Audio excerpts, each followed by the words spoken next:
বড় বড় কচুর পাতা দিয়ে দুতলা ঘর বানাবি? এই জায়গাটা আমার, কারোর জায়গায় ঘর বাঁধা ঠিক না, এটা তোরা জানিস না? আমি ইচ্ছে করলে এই ঘর এখনই ভেঙে দিতে পারি। বলছিলাম কি, দক্ষিণের জঙ্গলটা যতদূর জানি কারোর ব্যক্তিগত না। ওইখানে জীবনদা তার মেয়েকে নিয়ে বসবাস করলে আপনার সমস্যাটা কোথায় সেটা একটু জানতে চাইছি। এই তুই এত বৃষ্টির মধ্যে ঘরে চল, একসাথে বসে আলুর পকোড়া খাবো। ঝুমঝুম বৃষ্টির দিনে আলুর পকোড়া আর আদা চা খেতে খুব ভালো লাগে বল।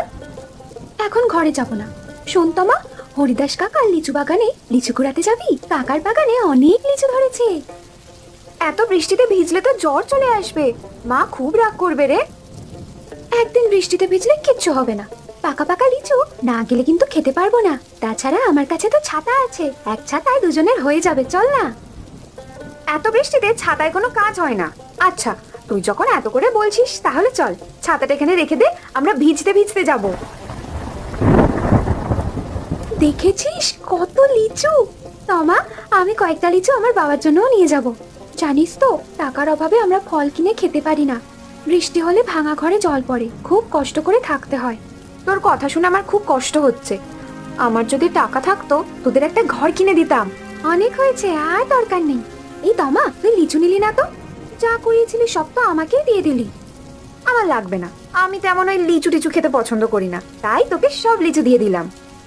আর একটা কাজ করতে হবে, দক্ষিণের জঙ্গলে কচু বাগান থেকে কচুর শাক তুলতে যাব। তুই বাড়ি যা, আমি একেবারে কচুর শাক তুলে তারপর বাড়ি যাব। আমিও তোর সাথে যাব।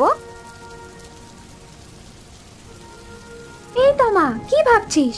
এই সেতু, একটা কাজ করলে হয় না?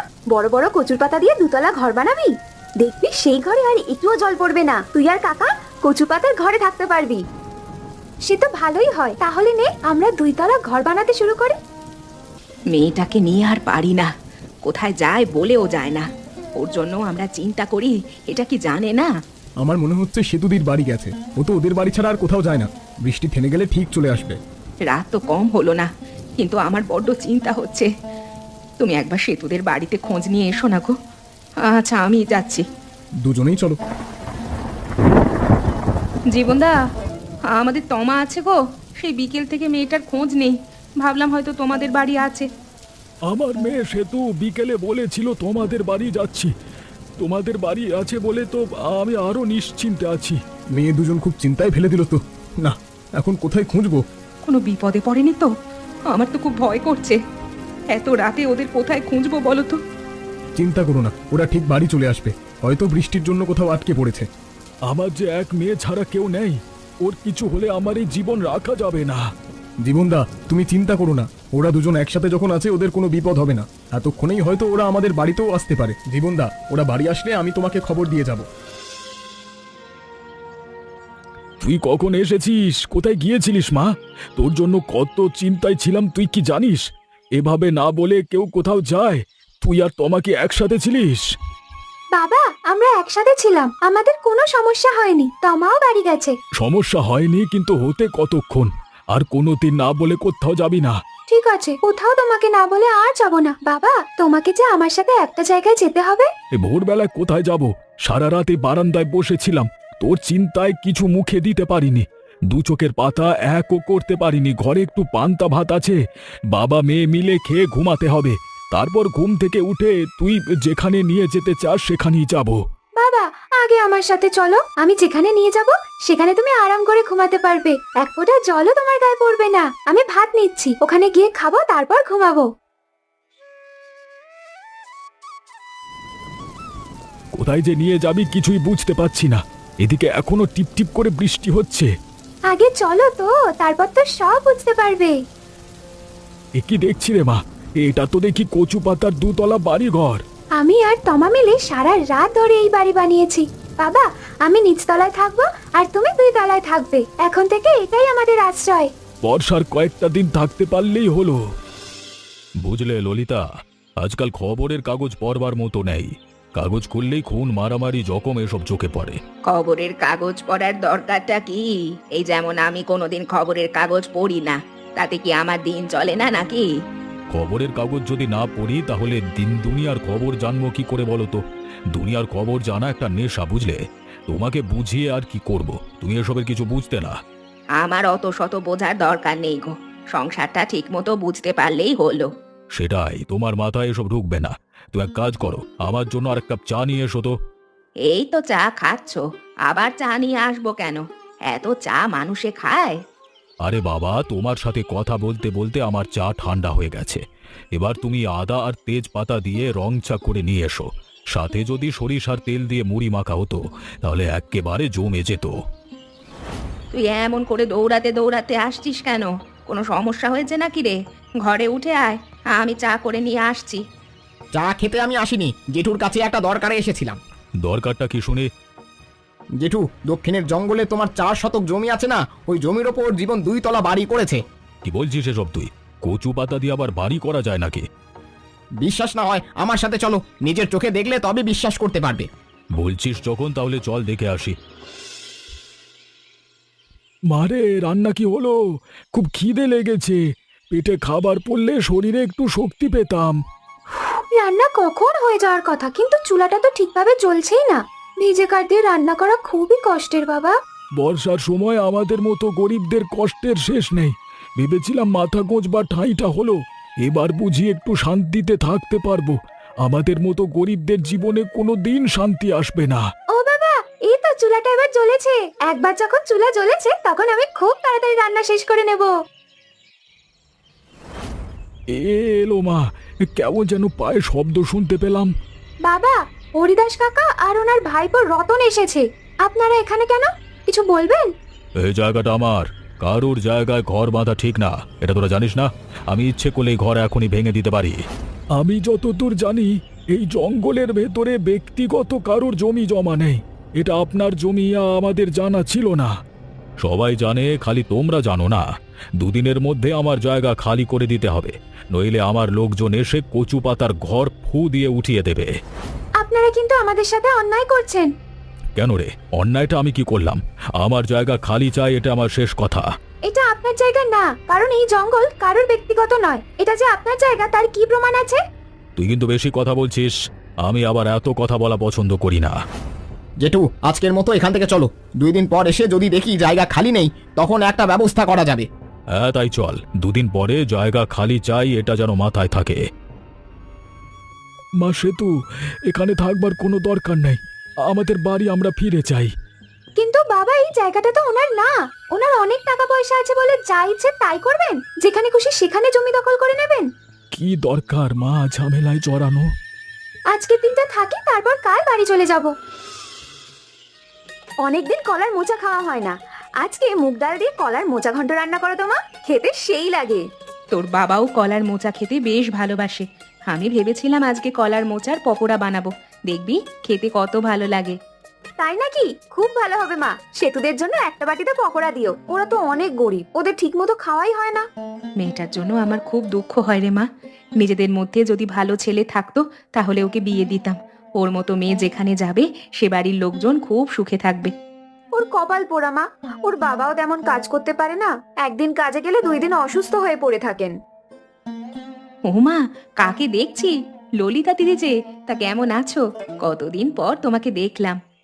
কমলা পিসির সাথে দেখা করতেই গিয়েছিলাম, এদিক দিয়ে বাড়ি যাচ্ছিলাম, তোমাদের মা মেয়ের কথা শুনে চলে আসলাম। ভালো করেছো দিদি। শুনলাম কমলা পিসি নাকি অসুস্থ, তা পিসির শরীর এখন কেমন আছে? খুব একটা ভালো নেই, কোনো রকমে হাঁটা চলাটা করতে পারে। আমিও একদিন যাব পিসির সাথে দেখা করতে, খালি হাতে তো আর যাওয়া যায় না। ভাবছি দেশি মুরগির ঝোল আর কই মাছ রান্না করে নিয়ে যাব। আমি মুরগি রান্না করে নিয়ে গিয়েছিলাম। যাকগে সেসব কথা, একটা গুরুত্বপূর্ণ কথা ছিল। বলছিলাম কি, তোমার বিয়ে শাদী কি দিবে না? ভালো একটা ছেলে ছিল, সরকারি চাকরি করে, মাস গেলে ভালো মাইনে পায়। বিয়ের কথা এখনো ভাবিনি গো দিদি, দেখি ওর বাবার সাথে কথাবার্তা বলে দেখি ওর বাবা কি বলে। বিয়ের কথা শুনে মেয়ে আবার লজ্জা পাচ্ছে। লজ্জা কিসের রে মা, বড় হয়েছিস, বিয়ে তো করতে হবে। যাকগে এসব কথা ছেড়ে আমি এখন বাড়ি গেলাম। আমি যা বললাম সেটা ভেবে দেখিস। দেখবো দিদি। এখন কি হবে বাবা আমাদের? আমাদের থাকার যে আর কোনো জায়গা নেই। কাঁদিস না মা, ওপরওয়ালা নিশ্চয়ই একটা ব্যবস্থা আমাদের করে দেবে। গরিব অসহায় মানুষদের কোনো ব্যবস্থা কি উপরওয়ালা করবে না বাবা? আমাদের সারাটা জীবন শুধু দুঃখ কষ্টেই চলে যাবে। তুই ভুল বলিসনি মা। চল মা, আমরা কচু পাতার ঘরে ফিরে যাই। দরকার হলে হরিদাসের হাতে পায়ে ধরে কয়েকটা দিন ওইখানে থাকবো।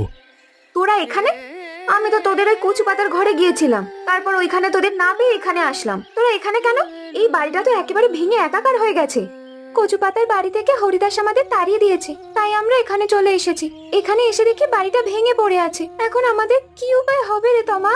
চিন্তা করিস না, একটা না একটা ব্যবস্থা ঠিক করে দেব। তোরা এখন আমার সাথে চল, আজকে আমাদের বাড়িতেই থাকবি। তা হয় না মা, দুজন মানুষ এইভাবে তোমাদের বাড়িতে যাওয়া ঠিক হবে না। কাকা, আপনি চলুন আমার সাথে। তুই খুব ভালো রে, তোর মতো একজন বন্ধু থাকলে জীবনের কাউকে লাগে না। থাক, হয়েছে, এত প্রশংসা করতে হবে না। যতদিন না তোদের একটা ব্যবস্থা করতে পারছি, ততদিন আমার মনে কোনো শান্তি আসবে না। আচ্ছা, কথা বাড়িয়ে লাভ নেই, এখন আমাদের বাড়ির দিকে যাওয়া যাক।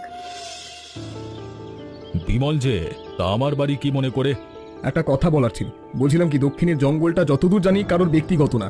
ওইখানে জীবনদা তার মেয়েকে নিয়ে বসবাস করলে আপনার সমস্যাটা কোথায়, সেটা একটু জানতে চাইছি। কে বলেছে কারোর ব্যক্তিগত নয়? জীবন যেখানে ঘর করেছিল ঠিক সেই জায়গায় 4 শতক জমি আমার। আপনার কেমন করে ওই জায়গা জমি সেটা ঠিক আমার মাথায় আসছে না। জোর করে জঙ্গলের জমি আপনি দখল করতে পারেন না। তুমি কি বলতে চাইছো? জোর করে দখল করিয়েছে মানে? আমি ওইখানে একটা পুকুর খনন করবার সিদ্ধান্ত নিয়েছি, সেখানে তো আমি কাউকে থাকতে দিতে পারি না। আচ্ছা, আমাদের তো অনেক আছে, আবার নতুন করে পুকুর খনন করার দরকারটা কি বলো তো? জীবন গরিব মানুষ, কচু পাতা দিয়ে ঘর করে যদি থাকতে চায়, অসুবিধাটা কোথায়? তুমি চুপ করো, যা বোঝো না তাই নিয়ে তোমার কথা বলবার দরকারটা কি শুনি? দেখো, তুমি ওই জায়গায় পুকুর খনন করতে পারবে না, এটাই আমার শেষ কথা। বিমল, তুমি এখন আসতে পারো, তোমার সাথে আমি এই বিষয় নিয়ে কথা বলতে চাই না। ঠিক আছে, আমি যাচ্ছি, কিন্তু গরিব অসহায় মানুষের উপর আপনার এই অবিচার মেনে নেওয়া যায় না। তোমার এই সব কাজ আমার একদম ভালো লাগে না। জমির লোভ তোমাকে একদিন বিপদে ফেলবে।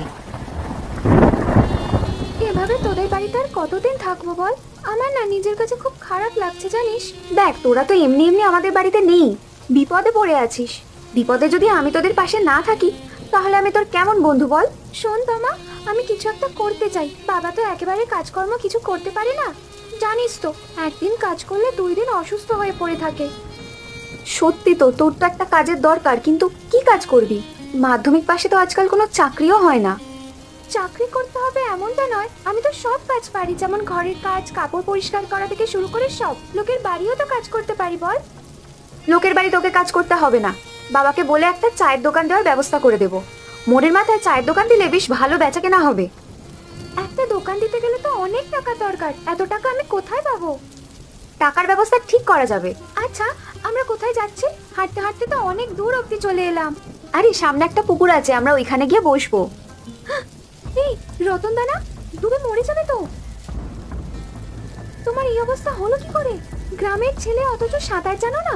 সাঁতারটা ঠিক মতো শিখে রেখো। সেতু মা, তোরা চলে যাচ্ছিস?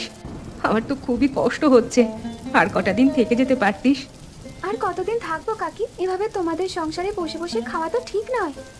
এভাবে বলছিস কেন তুই? আমি তোকে একেবারে নিজের মেয়ের মতো দেখি। শোন মা, তোর যখন মনে হবে আমাদের বাড়িতে চলে আসবি, তবে এই ঝড় বাদলের দিন চলে না গেলেও হতো। ও আমাকে পর ভাবে, তাই এভাবে চলে যাচ্ছে। আমার মেয়েটার এই দুনিয়ায় আমি ছাড়া কেউ নেই, আমি মরে গেলে ওকে তোমরা দেখো।